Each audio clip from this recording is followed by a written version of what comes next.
Okay, so I want to kind of continue on with what I was talking about in the last video.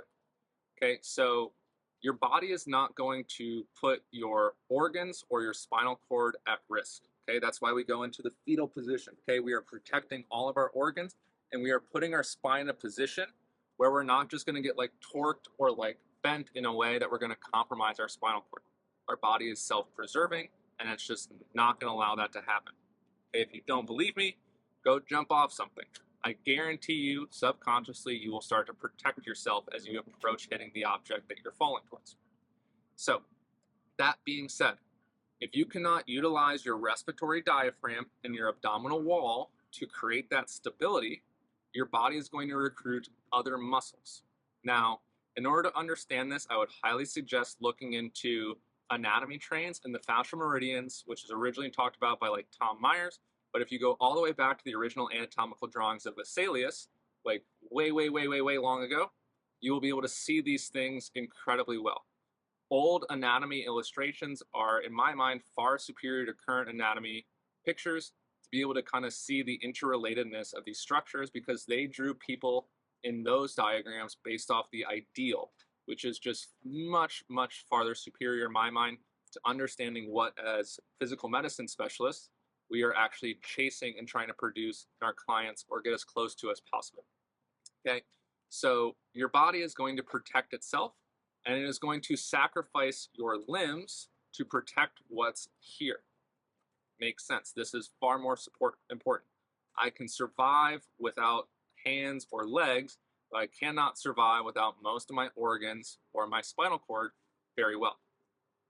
So, what your body will do if you don't have the proper tension here is go outwards, so from proximal to distal throughout those fascial meridians or those fascial lines and create tension. So it's going to tighten down your pec, okay? It's going to tighten up your adductors, the muscles of the hips, the muscles of the pelvis and stuff like that to provide stability to the pelvis and the rib cage and the spine. But this is going to be compromising to things like range of motion and athletic performance and just overall like sensations within our body. We are going to have more aches and pains if we're using these non-postural muscles as postural muscles because we don't know how to properly use our postural muscles as postural muscles. So a lot of times, if you're just working through somebody's like glutes or pecs or whatever, or like adductors or pectineus, okay, and they just go right back to it, it's probably because from a neurological standpoint, their body's basically like, what are you doing? You're going to get me hurt here. I got to tighten this up. And this is also another reason why the psoas has to tighten up, because if your abdominal wall cannot stabilize your spine, your psoas has to.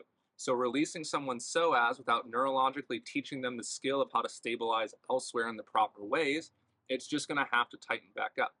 Now, this may be a great recipe to create like good generational wealth or like a thriving practice, but you're not really going to create that lasting of change. And in my opinion, you're going to be putting people in a position to get hurt more likely than you will to actually alleviate their problems. Okay, don't steal from Peter to pay Paul as far as biomechanics are concerned.